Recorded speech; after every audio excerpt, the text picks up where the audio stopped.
Hello everyone, मैं प्रमोद कुशवाहा आप सभी के इंग्लिश के सफ़र का साथी आप सभी का स्वागत करता हूं आपके अपने YouTube channel fine education team Agra में। तो देखिए दोस्तों, आज हम कुछ ट्रांसलेशन सीखने जा रहे हैं। इसमें लिखा है, उसने अपने पापा के कहने पर पढ़ाई करना शुरू कर दिया है। लक्ष्मण राम के कहने पर शांत हो जाया करते थे। वह मेरे कहने पर वहाँ गया है। कुछ विद्यार्थी अपने अध्यापक के कहने पर होमवर्क नहीं करते हैं।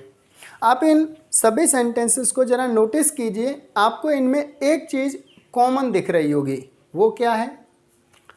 के कहने पर, राइट? क्या है? के कहने पर। यहाँ भी है के कहने पर, यहाँ भी है के कहने पर, राइट? एक चीज़ कॉमन दिख रही है। तो किसके कहने पर? अपने पापा के कहने पर। तो इस पूरे को आप एक साथ लेंगे, पूरे फ्रेज को एक साथ लेना होगा। राम के कहने पर, पूरे फ्रेज को साथ लेना होगा। मेरे कहने पर, इसको भी एक साथ लेना होगा। ऐसे यहाँ अपने अध्यापक के कहने पर, राइट? तो सबसे पहले समझते हैं ये जो के कहने पर लिखा है उसकी इंग्लिश क्या होती है। तो के कहने पर इसकी इंग्लिश होती है एट द बिहेस्ट ऑफ। क्या होती है? At the behest of. चलो मैं यहाँ बता देता हूँ। At the behest of, right?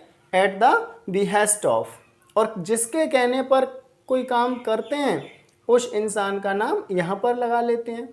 जैसे पापा के कहने पर at the behest of father, mummy के कहने पर at the behest of mother, okay, भाई के कहने पर at the behest of brother. Understood?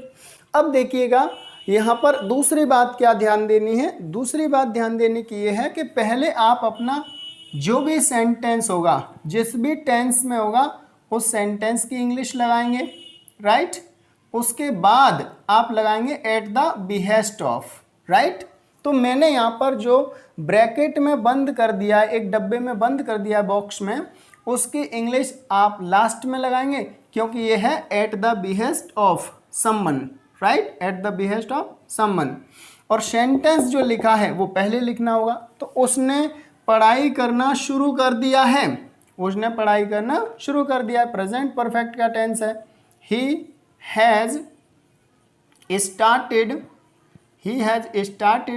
studying, he has started studying, right? किसके कहने पर? अपने पापा के कहने पर।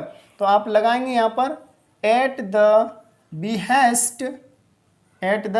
Behest of his father, at the behest of his father, right?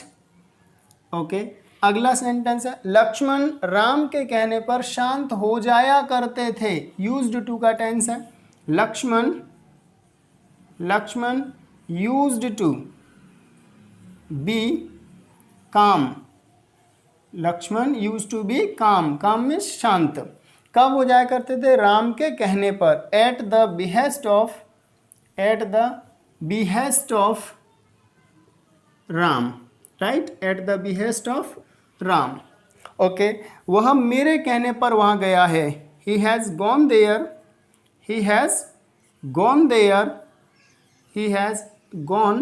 There, वो वहाँ गया है। कैसे? मेरे कहने पर। At the behest of me, right? कुछ विद्यार्थी अपने अध्यापक के कहने पर होमवर्क नहीं करते हैं। प्रेजेंट इंडेफिनिट का टेंस है। Some students do not do their homework. Some students do not do their homework. कैसे? अपने अध्यापक के कहने पर। At the behest of their teacher. क्योंकि स्टूडेंट्स बहुत से हैं, राइट? तो इनके लिए क्या लगेगा? Possessive, there teacher. At the behest of their teacher. Clear? अब यहाँ पर अगली बात जो ध्यान देने की है वो ये है कि आप एट द बिहेस्ट ऑफ को दूसरे तरीके से भी यूज कर सकते हैं। वो कैसे? तो दूसरे तरीके से हम इसे यूज कर सकते हैं एट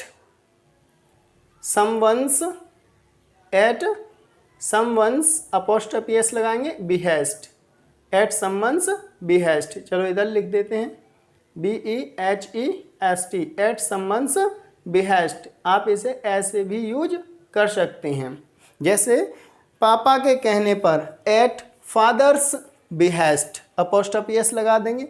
टीचर के कहने पर एट टीचर्स बिहेस्ट। प्रधानमंत्री के कहने पर at prime minister's behest. Okay, the लगा सकते हैं at the prime minister's behest. Okay, मुख्यमंत्री जी के कहने पर at the CM's behest, chief minister's behest. Okay, तो इसी तरीके से आप इन दोनों शब्दों का यूज़ कर सकते हैं। ये एक फ्रेज है और जिसका मतलब होता है किसी के कहने पर। Thank you very much. आशा करता हूँ आपको वीडियो अच्छी लगी होगी। अगर अच्छी लगी है तो इसे थम्स अप करें, राइट, यानी लाइक करें और अपने दोस्तों को शेयर करना ना भूलें। Thank you very much, bye.